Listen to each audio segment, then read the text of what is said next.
দিব্যত্রয়ী চ্যানেলে আপনাদের সকলকে স্বাগত।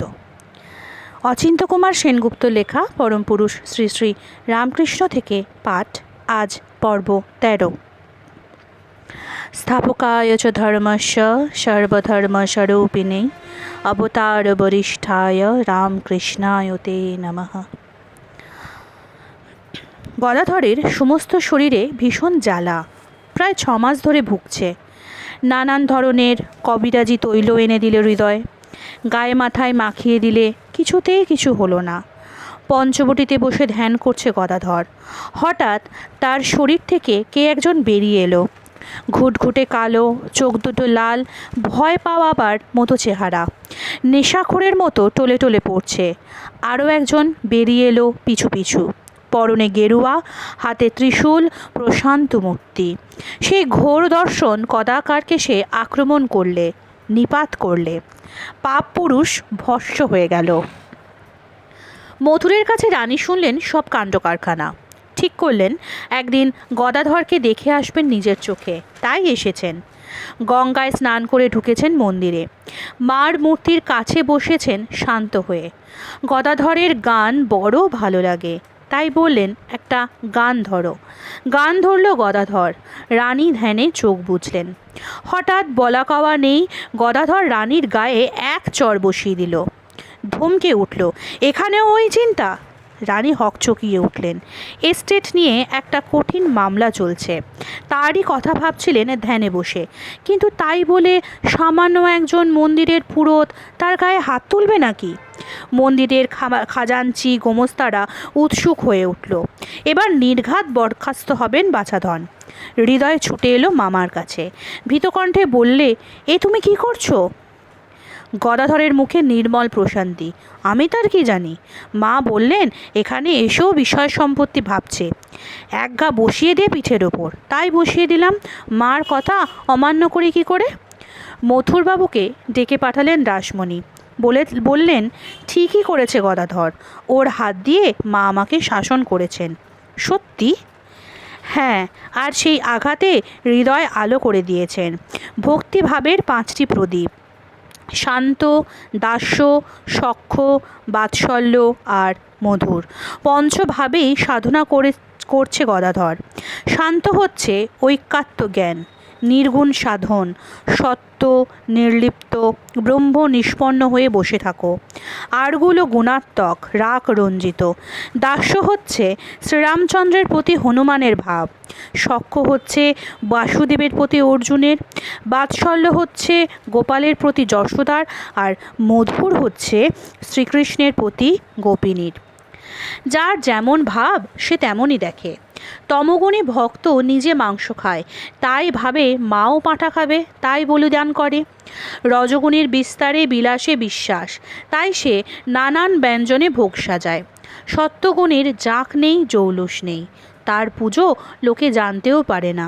ফুল নেই তো বেলপাতায় আর গঙ্গা জলে পুজো করে। শীতল দেয় দুটো মুরকি বাতাসা দিয়ে। আর আছে ত্রিগুণাতীত ভক্ত, যে শুধু নাম করে। ঈশ্বরের নাম করাই তাকে পুজো করা। শান্ত হচ্ছে ঋষিদের ভাব, সাদ্নন্দভাবে পরিতুষ্ট, ভিক্ষান্ন মাত্রে খুশি, ছেঁড়া কাঁথায় যেন লক্ষ্মীর ঐশ্বর্য। শুধু মূল তরুতে আশ্রয়, শুধু আদি নিয়ে আছে, অন্ত মধ্যের ধারে ধারে না। অহর নিঃসং ব্রহ্ম নিজে রমন্ত, সেই যোগীর ভাব। আর দাস্য হচ্ছে বলবানের ভাব। রামের কাজ করছে হনুমান, শত সিংহের শক্তি তার শরীরে। কে অত বাজবিচার করে, গোটা গন্ধমাদনই নিয়ে এলো। দ্বারকায় এসে হনুমান বললে আমি সীতারাম দেখব। শ্রীকৃষ্ণ বললেন এখানে সীতা পাবে কোথায়? তা জানি না, তুমি যখন আছো তখন সীতাকেও চায়।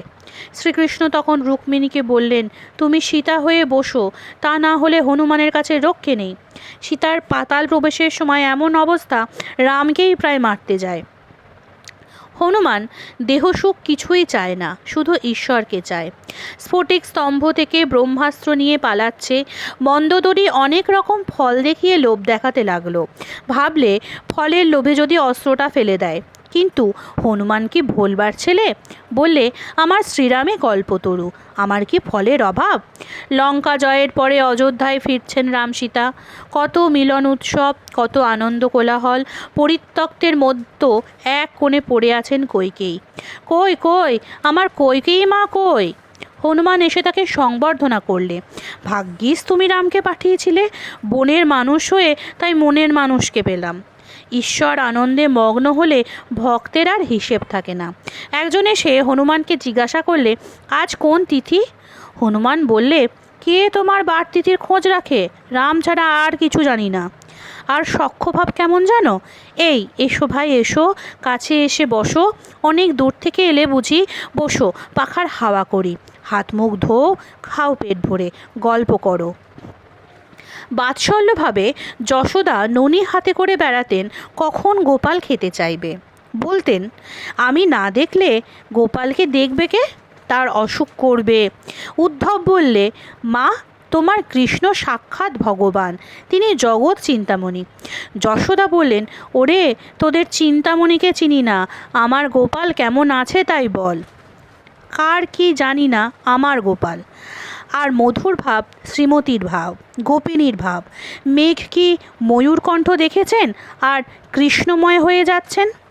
চৈতন্যদেব মেরগার দিয়ে চলেছেন, শুনলেন এ গায়ের মাটিতে খোল হয়, যেমনই সোনা তেমনই ভাবাবেশ। এ ভাব মহাভাব। কি নিষ্ঠা গোপিনীদের!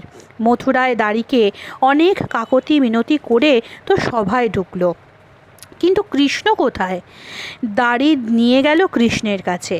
কৃষ্ণ পাগড়ি মাথায় দিয়ে বসে আছে, গোপিনীরা মুখ নামিয়ে রইল। এ আবার কে? এর সঙ্গে কথা কয়ে আমরা কি শেষে দ্বিচারিণী হব? চলো ফিরে যাই। আমাদের সেই পীত ধরা মোহনচূড়া পরা কৃষ্ণ কোথায়? আমরা তাকে চাই। দক্ষিণেশ্বরে প্রায়ই আসতো এক পাগলি। কি নাম, কোথায় থাকে কেউ জানে না।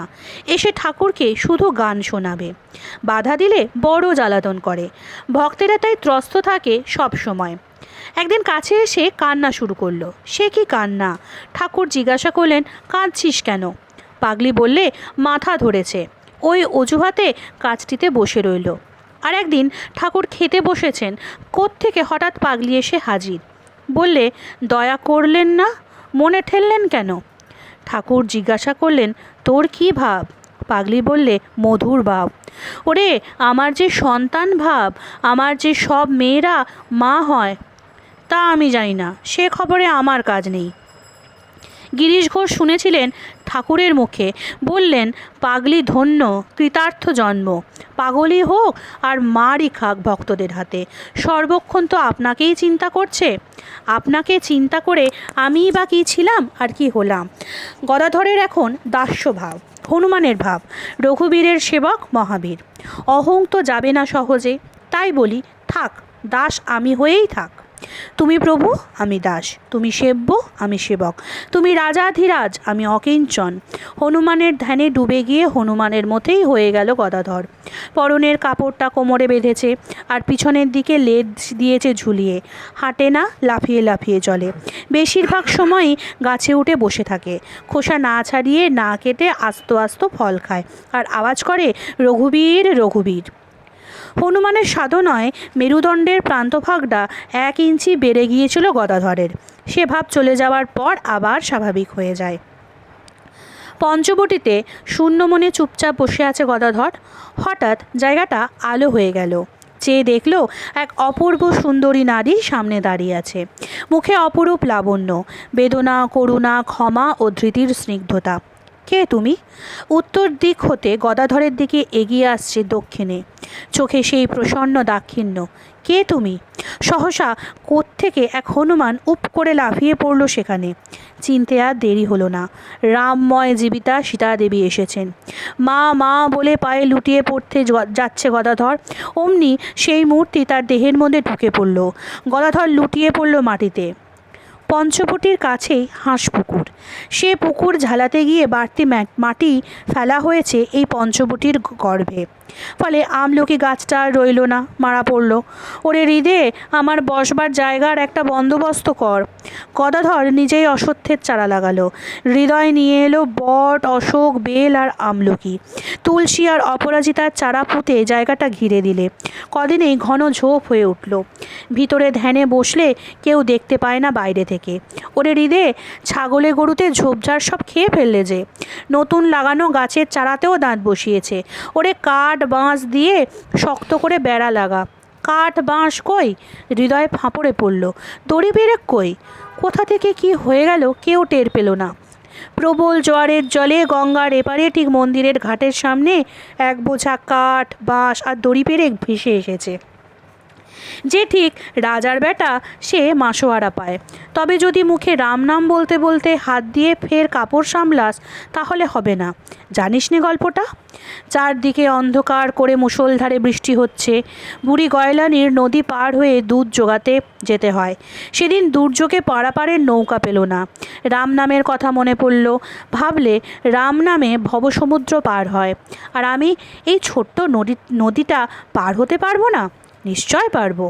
রাম নাম করতে করতে নদী পার হয়ে গেল বুড়ি। যে বাড়িতে দুধ দেয় সে এক পণ্ডিত। সে তো অবাক, এই দুর্যোগে বুড়ি নদী পার হলো কি করে? কেন বাবা, ঠাকুর রাম রাম করে পার হয়ে এলুম। ওপারে কি কাজ ছিল পণ্ডিতের? বললে, বলিস কি রে, আমিও অমনি রাম রাম করে পার হতে পারবো। কেন পারবে না? নিশ্চয়ই পারবে। দুজনে এলো নদীর ধারে। বুড়ি রাম রাম করে পার হতে লাগলো। পণ্ডিতও রাম রাম করে এগোতে লাগলো।